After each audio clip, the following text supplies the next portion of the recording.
Like touch Well, it. and, yeah, Shoulders. and you'll be able to see. Hola, muchachos, familias, amigos. Hoy tengo un video, bien bonito que vamos a compartir desde la casa. Creo que ya he compartido algo de información acerca de lo que son las elecciones para el nuevo candidato aquí de la ciudad de Kansas City, Missouri. Y entonces hoy en la tarde tuvimos la fortuna de tener al candidato Quentin Lucas. Y entonces ya al rato pongo aquí el enlace para que lo puedan seguir.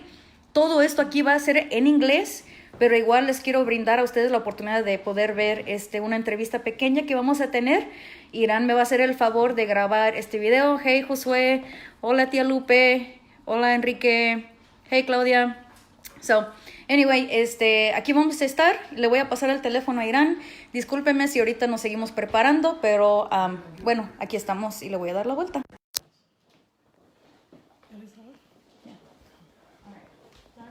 Sí. Ready? Yeah. ¿Listo? All right. Yeah. Ready to go live? Sí. Okay, ready, y'all? Okay. Live. Okay. Hola, bienvenido a Preguntas con Quentin. No, I'm sorry, I just heard. No, that's fine. I'll interpret that. So welcome to Questions with Quentin. That's wonderful. See, in dos idiomas. Hey, I am here on the east side of Kansas City today, and let me tell you why.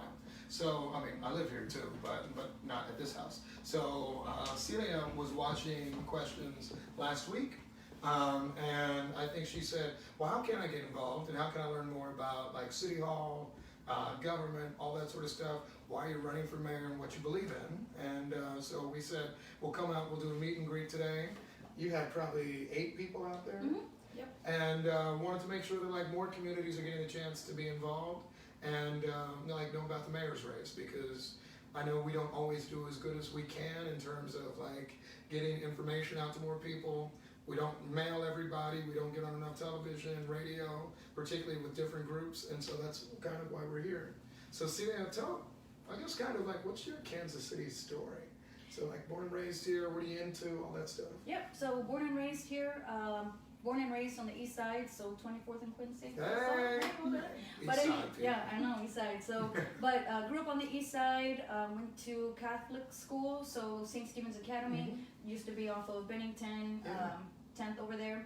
And then high school, Hogan, Bishop Hogan. Hogan! Yes, and actually, And was it still Bishop Hogan when it was you were Bishop there? Hogan back then, yeah. Right, So I think right. right now it's like Hogan Yeah, Academy Hogan, or something like that. Hogan Prep. Yeah, but yeah, and I even had one of my close friends that I still stay in contact, so hopefully he's watching my Facebook Live over there, but Alfonso, he's in town from Texas, and so then he, didn't get a chance to like ever see you guys in your forums and stuff like Right. that, so he came over today. Oh, But yeah. that's So what that's he Alfonso, is. yeah. See, because there's just this dude from Texas, so I was like, hey man, good to see you. But no, he has some Yeah. good questions. And like hard questions, which, somebody from Texas, I was like, Yeah. "All right, man, I'll try to answer, but otherwise let the Dallas mayor do that. Yeah, no, but he's cool and he stays pretty involved and but yeah. So anyway, my family is from Mexico, and a specific shout out, and I'll say over here on my Facebook page, in Derramadero, Guanajuato, which is a long name, but that's the state of Guanajuato, and that's in central Mexico. My parents came to the United States. There's 5 kids. Yeah, so born and raised here, and what else? So I studied graphic design. Right now I work in healthcare, and recently, we didn't get to talk about this, you talked about behavioral mental health. Yeah. So I recently completed the instructor training for mental health first aid. Wow. And so that's pretty cool. Yeah. And so then I'll be having my first class out in KCK in Spanish, That's good. teaching some community health workers on what it's like to do first aid on mental health for young people. That's fantastic. And we need her to do that in Kansas City, Missouri, too. So I guess I will say, if I get elected, a real promise is we're just going to get Celia on more work. Exactly. And all of that. In graphic design, by the way, she makes some good stuff, too. So, like, hit me up, and then I will pass it along to her if you need something. And we'll get to questions in just a second, but the piece of art behind this. Yes, so this is pretty cool. So from another artist, his name is Juan Chabuc, and he is from Chiapas. And so then he comes up to Kansas City, and he does some great work. He's done some great murals over at Guadalupe Center on the west side and like the different schools. But this is a piece of artwork that we were very, very honored to have him gift us. Right. See, fantastic. So see, part of kind of what our campaign has been about has been like getting to know different Kansas City people and stories in a lot of neighborhoods. So just to tell you what I've done today, I was at this house about 2 hours, I think, earlier. But I started at the Ebenezer AME Church on Emanuel Cleveland II Boulevard in Cleveland, which was nice, a wonderful church service. I then actually had lunch at Subway because I'm not that interesting of a person. And then we went to a Grandparents Against Gun Violence event at the former St. Francis Xavier, actually where the school was, over 52nd and Troost. Back in the day, now it's like senior living, but there was a lobby there. Came out here, went to a neighborhood meet and greet in Brookside, and then was just at an event talking to young and old artists in Kansas City about how they can get better representation in the community. And then yesterday, I did a good neighborhood walking tour in the Northland. I enjoyed my time getting to know folks there, and there were lots of other things. So what did you get at Subway? And I saw that question sneak through. I've been getting the Italian BMT, but on flatbread, 6-inch. Only thing I get are pickles and banana peppers, in case you wonder. I know, it's not that good, but you know, I'm just trying to get a little food in. So anyway, let's do questions. Maybe Celia stays with me. She actually has questions too, right? I've got a few that you guys asked earlier we can talk about. And why don't we do them in both languages, which actually may require. The wizard, I don't know if the wizard speaks Spanish. No, that's what I meant, sorry. But that's okay. You'll just... Yeah. So I'll give it, so we recap a few things you guys talked about. The first one being, what does the mayor do? Yeah. Yeah. So I think that was one of our simple questions. What does the mayor do? Yeah. You know, what does the mayor do? And it's interesting because of the artist thing, I actually criticized everything that was in my answer before. So I'm glad to come back. Because if you're real simple about the job, you just see it as you give out the money each year, right? We get a $1.7 billion budget, and then we just try to prioritize it in different ways. But that is really limiting and not what it's about. What you're about more than just making sure the money goes to public works or the police or anything like that. It's really, how do we grow a city that takes care of the humans within it, right? How do we actually make sure that we're educated, that we're safe, that we actually are growing businesses and creating better opportunities? So like a bad mayor is somebody who's like, hey, I got this money, we passed it out, job done. A good mayor thinks about, all right, let's say we have $8 million for housing. How do we manage to turn that into like $20 million of housing? And what I mean by that is, how can we help people, like maybe in a neighborhood like this one, if we said, we're gonna finally build sidewalks for you after forever, right? Or we're gonna fix the bridge. And by the way, I know I was mad late today. One of the reasons though was that bridge right there, because I was like, oh yeah, I knew it, but I was still expecting to be able to make that left turn. And it didn't happen. Well, because we've always had 2 entrances to our neighborhood, and because of that bridge closure, we have 1. Right. So. And that makes it both harder to get through, but then they're getting more traffic in their neighborhood and all of that. So really what the mayor does is I think sets an agenda for the future of our city. I mean, just straight up. And that agenda is one that can be very inclusive, as is my goal, or it can be one that isn't always. And so what I want to do with my 4 years or 8 years is to say, how do I build an agenda that is taking care of, frankly, more communities, making sure that we're not seeing like tires dumped down the street as we have, or a bridge that's been closed down for 4 years, and how are we making sure that, like when we talk about this momentum that everybody talks about, like how is it shared in more communities than just a few? Because when I moved, I mean, I've loved everywhere I've been this weekend, don't get me wrong, I love you all, but it was interesting in different neighborhoods because in one neighborhood we were talking about sidewalks exclusively, and in other neighborhoods, like this one, we're talking about sidewalks, and bridges shut down, and public safety, and education, and transportation. And that's the sort of mayor I want to be, to make sure we're addressing those issues, particularly with a lens on how we are more equitable to more people. Yeah, I think what was exciting about today was that we were able to bring in different sectors of our communities. So yes, we're here on the east side, but we had people from northeast here, like very northeast. Hyde Park. Yeah, Hyde Park. Yeah, right, Hyde right. Park. And then even, our friend from Dallas, like they're also, the whole family's gonna be like South Kansas City and out towards that area of Midtown. Right. So then if we were all able to kind of just share with you some of our thoughts Yeah. and what we've seen in our areas, that was really helpful for us. No, I thought it was great. And by the way, I just want to make sure, you know, this is an opportunity I make to anyone, no matter where you live. I mean, live in Kansas City. However much I love you in Belton or something, I'm like, we'll do the show after the election. But really, if you want to have conversations and all of that, then I'm happy to come through and talk to you about it. So, Wizard. Something else you guys talked about, it sounds like, how do you plan on involving more residents in the conversation, decision making, specifically immigrant communities, first generation residents? Mm-hmm. Right. So yeah, that was one. I mean, I wish you all could have just been here the whole time for the chat because. I can repeat my question too, maybe just in case. Oh, repeat your question. How do we involve more people into conversations at City Hall? In particular, we were talking about, for example, a new jail that's been proposed to be built by the city of Kansas City, Missouri. That would be a jail different from the Jackson County Jail, and I'm not in support of it. I don't really like jails that much. I think we don't need to actually spend a lot of money doing that, but instead should invest in our communities in a different way, particularly when there's a separate jail altogether. So, but the question was, and CIA actually asked it, which was like, how does somebody even keep up on all of this stuff? We make it way too hard. So a few things that I'm proposing. One, in addition to our share of community meetings, and that's good, you gotta get out in the community more often.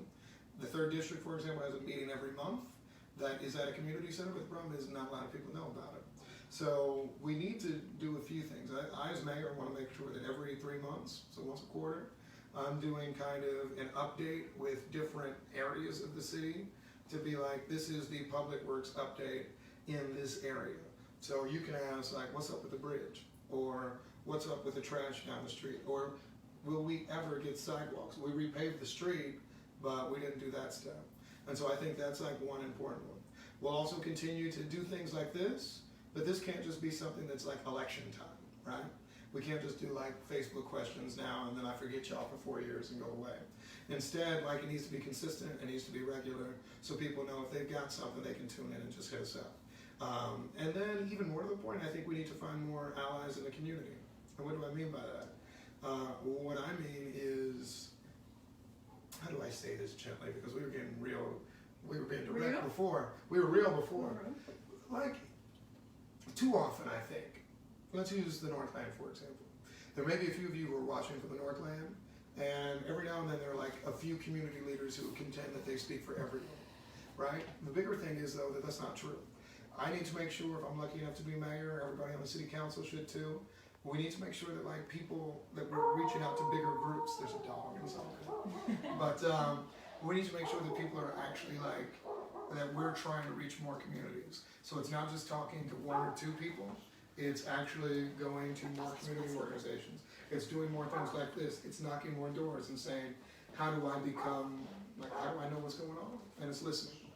And so I think those, more community meetings out in the public, regular updates so people know when they're coming, talking from a different set of departments, reaching out in different languages. You know, representing the 3rd District, I enjoy getting to know the Somali population in the Northeast, right? And I think we need to do a lot more to reach out. I'd like to see more police officers that are coming from these different groups. And I think that's what I want to do long term. It sounds like you all had a question about ICE involvement in Kansas City. Were you, any ideas to limit involvement in that? Sure.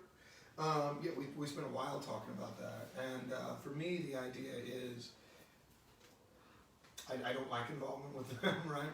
I think we need to do a few things. I actually kind of don't want to give up my ideas yet, though. Not in a shady way, but my man came up with a good idea. And so what I'll say for this. So you're listening to. You're listening to ideas. I am. Yeah. No. Or can I? Or will people try to thwart it quickly? I would say because we've got stuff to work on. Right. Exactly. So we're working on. But what I'll say right now is this. If you're in Kansas City and like you're working hard, raising a family, or just trying to create more opportunities for yourself here and your family either here or somewhere else, you know, I think you should be able to stay. I think if we look at cities that are growing in our country, they're cities that have, if not welcomed, certainly have taken on a number of people that are from different like cultures and countries. I think that makes Kansas City better. I think the story of communities and growing in Kansas City has been whenever we've actually allowed people to, you know, come here and flourish and not be afraid. And so it's my view long term that whatever I can do as mayor, I will take every step possible to make sure that we're not just removing people, and that we're not working with what I think are inhospitable and inhumane policies, because it's not right. It's just not. That's my thing, and stay tuned because we'll give you more about that as the years go on. If you were to receive a $1 million grant for the city to use on whatever you wanted, Ooh. what would you do with it? Celia first. What would you do with it? Yeah, what would you do? You're running for mayor now. So we tried to convince her, by the way, because let me say this, right?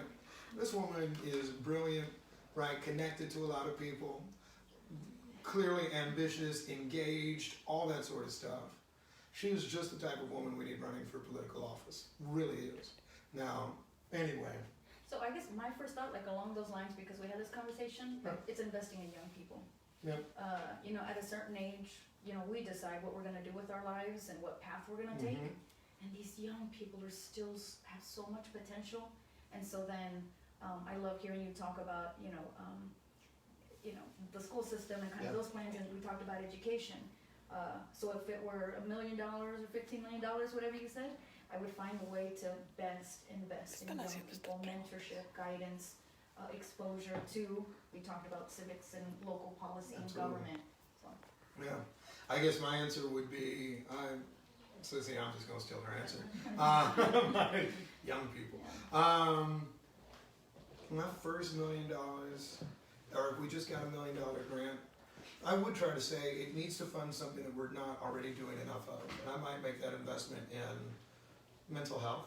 I think there are a lot of people every day in Kansas City that are working with a lot of different issues, and right now, as a public health matter, we're not doing what we need to make to let people reach their full potential. And so that might be one that I think I'd like to invest more in, and I would hope we could get a grant to do something like that. If you have a grant, if that person who has the question has the money, just let us know. Are we getting questions from? I think we're getting questions. Yeah, you're getting questions. I'm gonna write them. Yeah. Oh, you can say them. I was gonna write them down and just. You can say it. Okay, so what is your plan about the vacant houses in Casey? Yeah, so we talk about that all the time. So my plan, and hello, right? My plan on vacant houses in Kansas City is this. We need to stop spending, so we spent $10 million on demolition. That's bad. What we need to do is spend $10 million on rebuilding our communities. I'd like to create grants that allow for rehab, both minor and major. What I mean for that is this: the city currently has $1,000, $2,000 that we sometimes spend to fix up houses, but you guys have a house.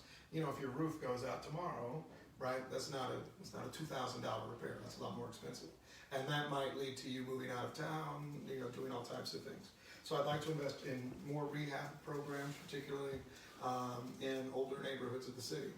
I think another thing that I would like to do is create more opportunities for people to, for us, to help people who can't otherwise get loans sometimes for a number of different reasons. Sometimes it's a status reason, sometimes it's because the communities are all redlined and we historically discriminate against certain types of people, particularly in black and brown communities. And so my view would be if the city can help fill that gap in terms of letting people who are paying right now, rent for a bunch of people is $800, $900, $700 a month, and you get a mortgage for $500 sometimes, $550. And so I'd like the city to play a more active role in creating access to credit and capital and that sort of thing in the core of our city. Those are kind of two of them: rehab, more access, and I guess the final thing is, we talked about this before, to avoid gentrification, seeing what we can do to freeze taxes in certain neighborhoods. For some of you who might live in an area like the West Side, now because of a lot of the stuff we've done, there are folks who've been there for a while who can't afford to live there. We're seeing that happen increasingly on the East Side. And so what I want to make sure we're doing is avoiding that and trying to do what we can to keep communities stable and, allow people as communities to still be a part of it. Good question. Do we have enough public transportation options? What would you do to increase those options? Streetcar's nice. What about people living outside of the city? Yeah, so I know we've had so I'll mention to you, we've had the issue is that some of our bus lines, when I used to take it from here, the seaside, over to Penn Valley, if I didn't leave Penn Valley at a certain time, there's no way I could get back here home.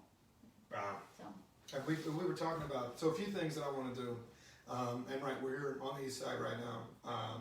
The biggest thing is we don't have good east-west routes in Kansas City, right? I mean, if you talk about it, right, streetcar down Main Street, even if it expands, it'll just be down Main.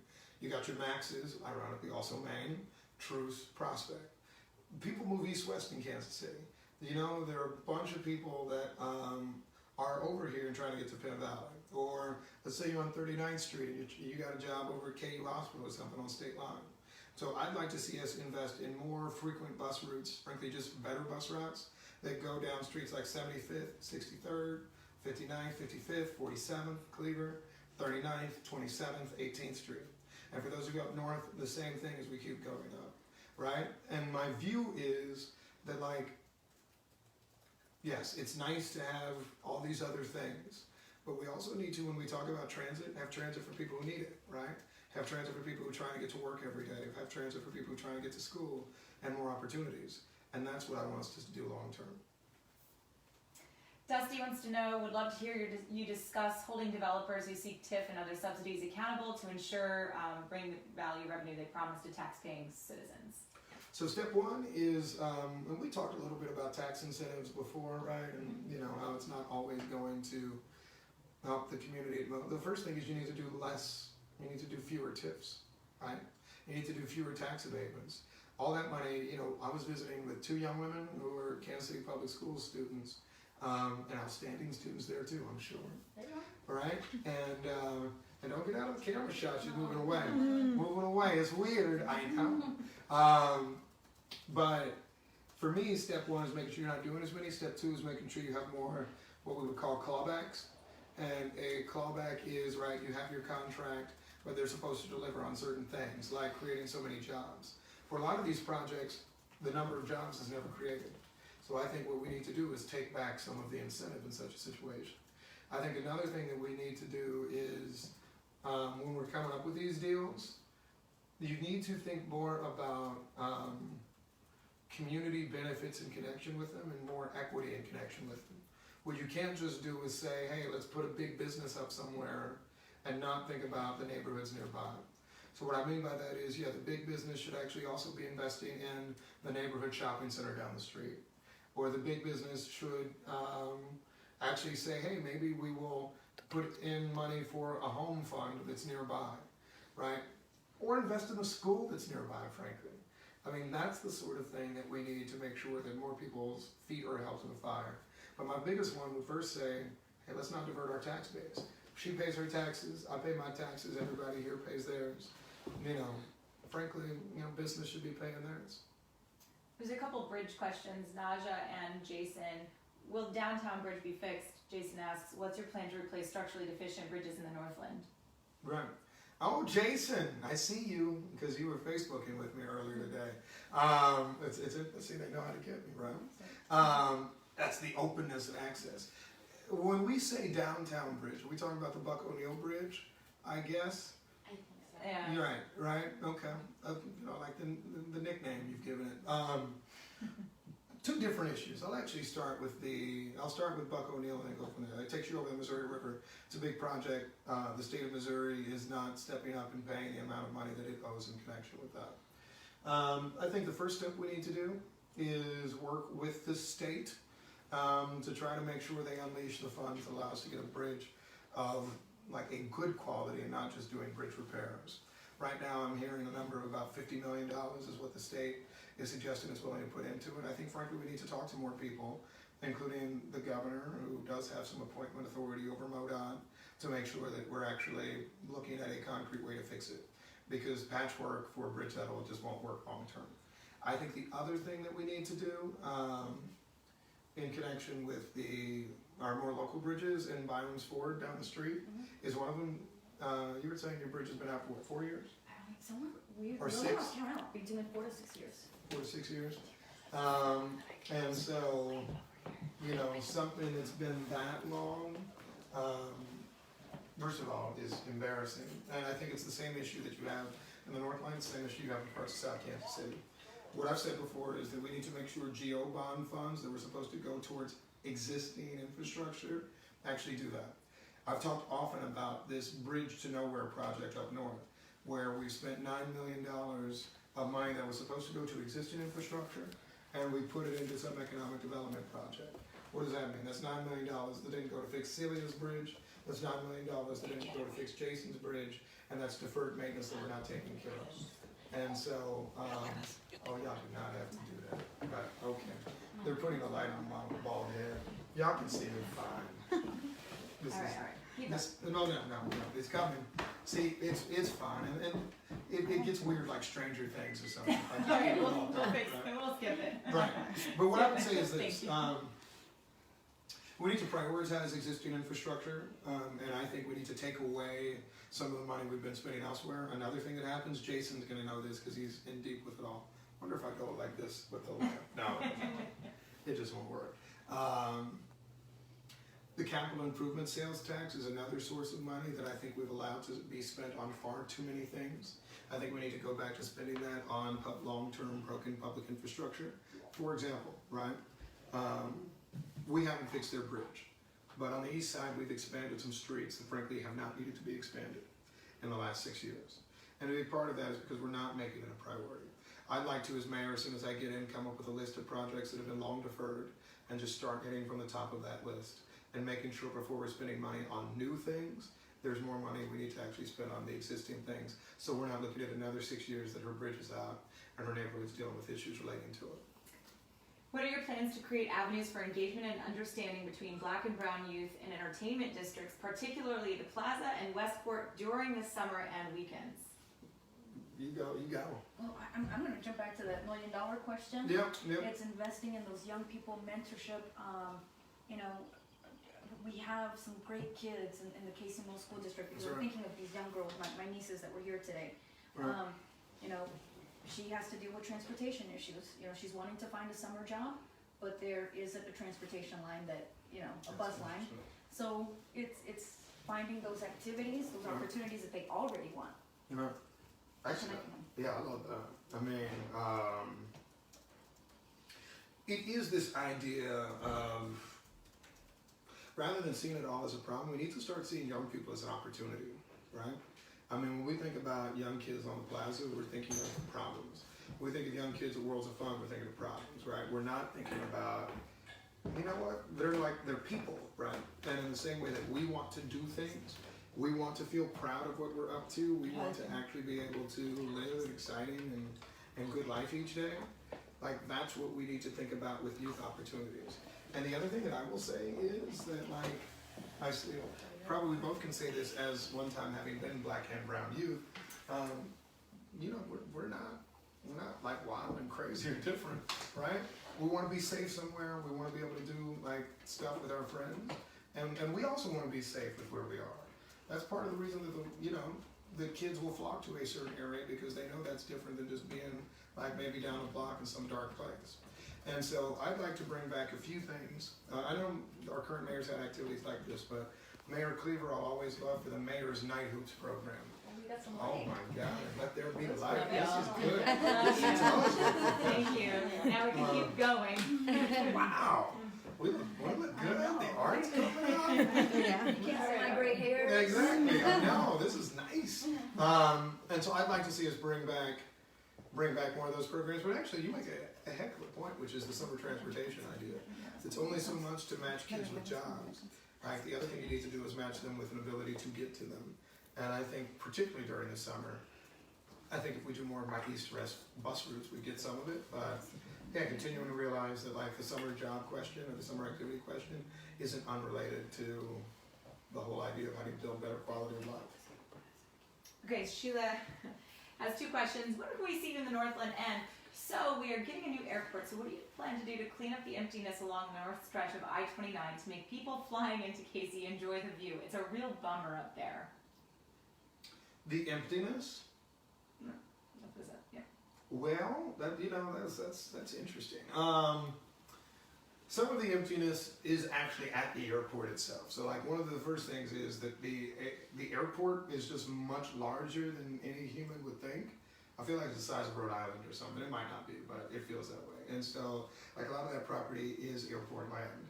And so you'll only get so much stuff built up on it. We are trying to build more of an industrial base there. But I'll say this to our last question. If we're building an industrial base, you need to make sure people can get actually to the airport efficiently, right? And I imagine actually I've never caught the bus from right here to the airport, but I've caught the bus from like downtown to the airport, which is not quick and easy. Even though it's quicker and easier than other parts of the city. And so we need to continue to try to make sure when we talk public transit, we need to invest in more transit that crosses big barriers. Troost, the river, the state line, etc. And so I would think that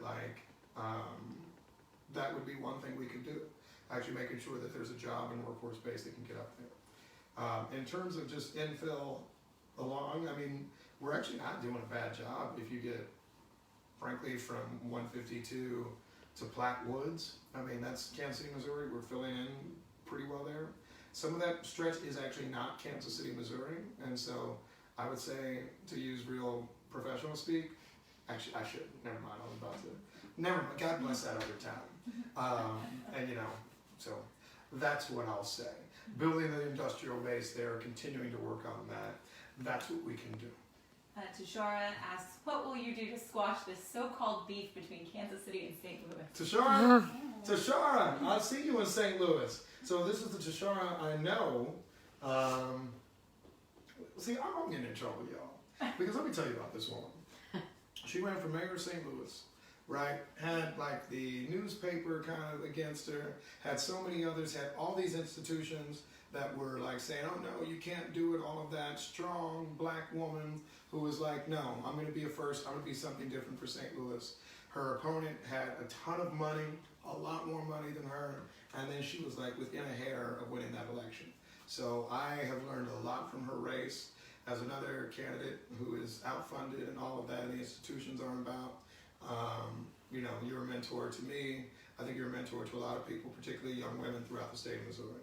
So I'll just give you that shout out. In terms of squashing the beef between Kansas City and St. Louis, I don't know, y'all need to get a less arrogant baseball team. No. No. I went to college over there. And so I got to see that, frankly, there are a lot of the same issues that they deal with in St. Louis that we do here. One of which is the fact that we're in states, that we are in a state that's often, equality, anti-women's rights, anti the rights of people of color, all that sort of stuff. So we need to work together and actually see that, there's more unity within us. And, frankly, whether the beef is St. Louis, Kansas City, whether the beef is black and brown communities, all that sort of stuff, we need to start with building commonalities.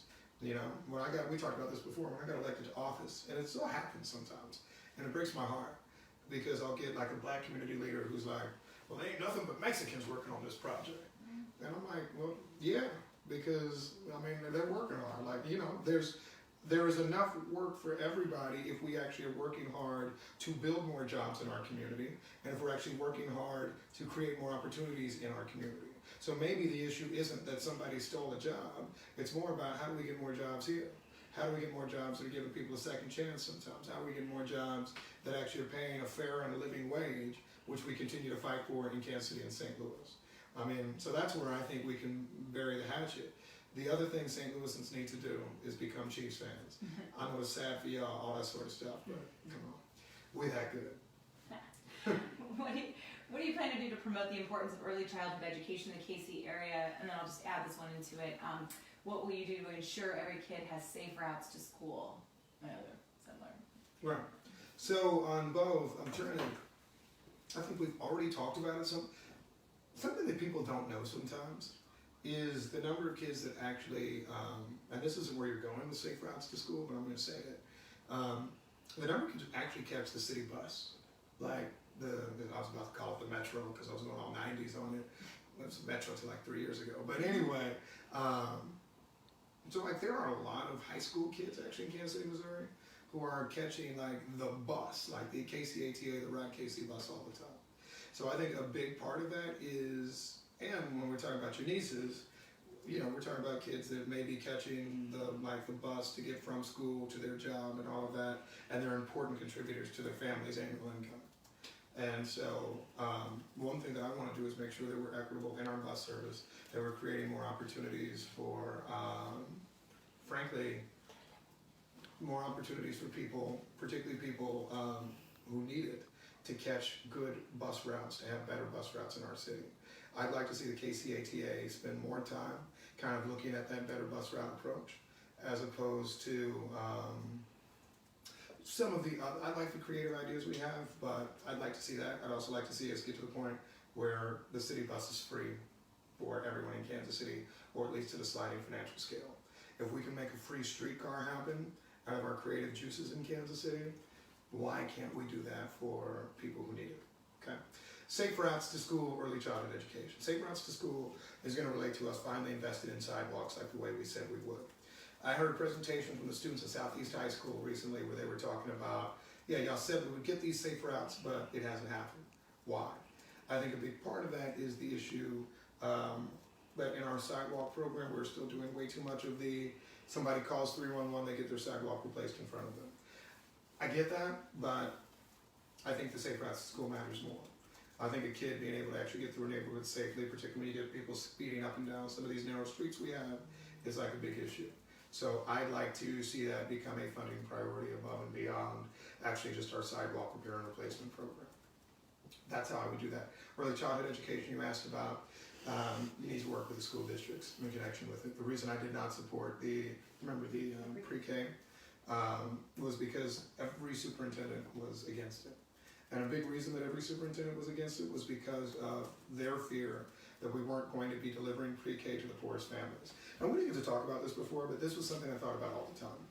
Because too often in Kansas City, we think about programs in a way, and we talked about this before, that like everybody knows about it, right? But imagine you are a 22-year-old parent, right? You had a child at 19, or let's make you even younger because people have children much younger, right? You're 22, let's say that you don't read the Kansas City Star, you don't watch the television news from the major stations, something like that. You know, how are you learning about it, right? How are you actually learning about the program? I talk to people so often who don't know half of what we offer at City Hall. And my fear with the early childhood education program, the way we had it planned, was that like, we were just gonna create something, and then people who could avail themselves of the program were gonna be the first ones to use it out. So people like maybe me and the wizard and Celia would know what was going on. Might be people who know about it, but what about our friend down the street? What about the person who's not signed up and know? So what I want to make sure is that we have a program that's truly universal, not running out of money, right? That allows the public school districts to fund it entirely, right? For every parent who's actually going to want to use the service. And I think a big part of that's going to be talking with the districts about mill levies in the individual districts themselves. That's a long-term chat I want to be a part of, but I'm not going to do it outside of the school being a part of it. Leah asks, what's your vision plan for 18th and Vine? You know, I'm getting that question a lot lately. My vision plan for 18th and Vine is to actually let businesses start driving what's happening at 18th and Vine. For years, we have had government officials be the big part of, this is going to be my plan, right? It's the Quentin Lucas plan. That doesn't work, right? That doesn't work almost in anything that we do.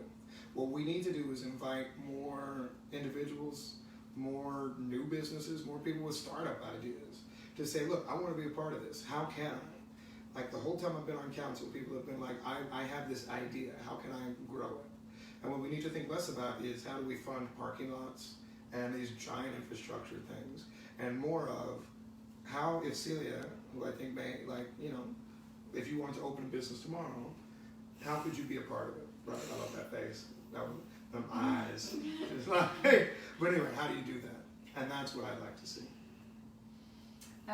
City's losing its last black-owned grocery store. What are your plans to encourage LGBT and gender diverse businesses in KC?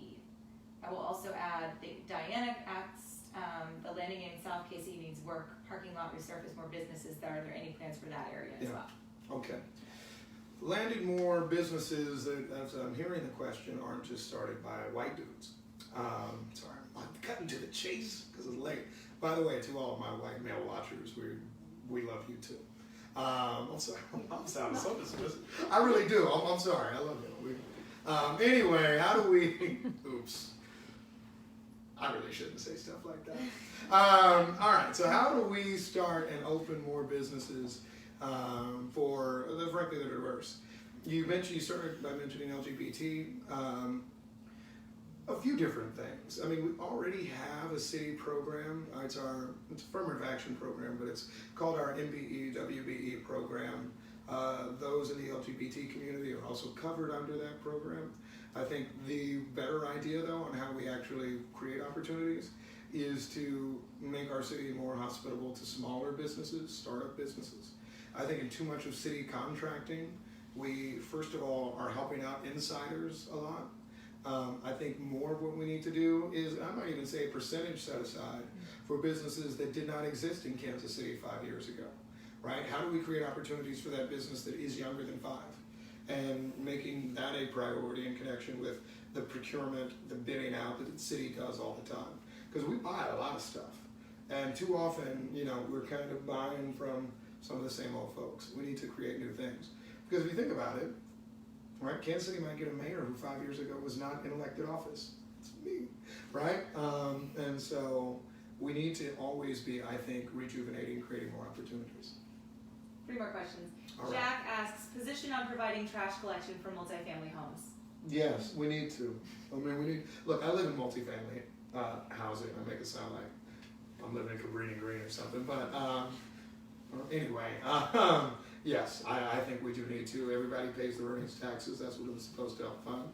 We're going to have to figure out how to fund it, of course, but I think that's key. I also think recycling needs to be available in those situations. Second question from Jason. What are the chances for KC to get an NHL or NBA team, or has that ship sailed? I don't know. I guess I don't pay attention to NHL. You know, we're not hockey people. Sorry. But although the St. Louis Blues are in the Stanley Cup Finals, good luck. Tashara, this is how I am endorsing the St. Louis Blues, who got stomped the last night. But I do know that much. But nevertheless, our chances of getting one of those teams. I always hear that Sprint Center has enough bookings and is full and all that sort of stuff. I would love an NBA team. Currently, I'm pushing the hashtag We the North because the Toronto Raptors, whatever, and Drake, and all that sort of stuff. But I don't know. We've got a good arena. If somebody wants to come flirt with us and that sort of thing, I'd love to talk. But I'm focused on making sure my Chiefs team wins the Super Bowl. Last question. Renee says, "Why are you the better candidate? I like you. I'm inclined to vote for you. Sure. Tell me why."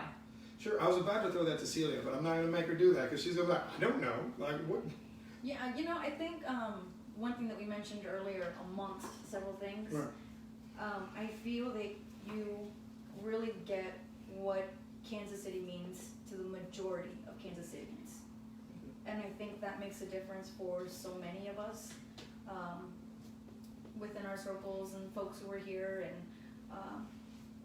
I feel like you get those issues that are important for that everyday living, the going to work, the paying the bills, what it's like to be a regular Kansas Citian.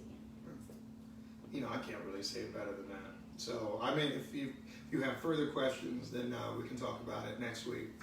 I want to thank Celia for letting me be in your house for like 3 hours today.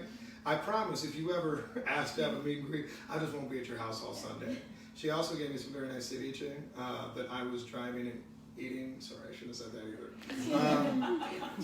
Darn it, sorry. See, it gets late. But thank you all for watching. We're back next week. I have no idea where we'll be. We'll try to start on time, but it's all right. Thank you. Bye-bye. And thank you, Wizard. Bye-bye, everybody. No me cuelgues. Oh, do you know what? No, I'll finish up over here a little bit. Oh, okay. Yes. Gracias. Yeah, gracias por escuchar. Okay, so can we do just a little second in Spanish? Gracias por escuchar. Les pido que si no entendieron todo lo que está en inglés, tienen muchos jóvenes, tienen sus hijos, que tal vez entiendan mucho más inglés o les pueden ser buenos intérpretes en lo que fue esta conversación. Entonces, ya lo he dicho antes, siempre les voy a recomendar que empezamos a compartir con nuestros jóvenes cuando cumplan ellos los 18 años, y son de esa edad para poder votar, anímenlos a que se registren o ustedes mismos ayúdenos a que se registren. Creo que una vez escuché por una amiga que al sacar su licencia también se pueden registrar para votar. Entonces, si me involucro aquí en lo que es y apoyando aquí al candidato de Quentin Lucas, es porque creo que muy en el fondo y en el personal tenemos que ser muy vocales al apoyar a candidatos. Uno, porque muchas veces uno no sabe ni por quién votar, ni cuáles son las posiciones, ni por dónde empezar, y la idea que ya hablamos antes aquí en la casa, que la idea de la política puede ser algo muy ajeno para nosotros, y no debería de ser así. Todos nosotros somos residentes, ciudadanos, participantes aquí en la ciudad de Kansas City, y es muy importante que nos involucremos, y ya sí puede ser en pedacitos y pedacitos, aprendiendo, participando y tal vez aquí escuchando. I said a lot in Spanish, Sí, sí. but like one thing I'm always telling my Spanish speaking friends and everybody over here is that especially when we're children of immigrants and we're learning this whole political and local government process, is that just as much as we celebrate our quinceañeras and these coming of age moments, I need us to have our 18-year-olds have that traditional, all right, you need to register. Because a lot of us weren't taught that, and we don't have those generations prior to us to teach us, hey kids, learn about. So, and I won't speak about black communities, but I'll speak for a lot of brown and children of immigrants. Nobody teaches us. That's right. And so then that's what I would like to see.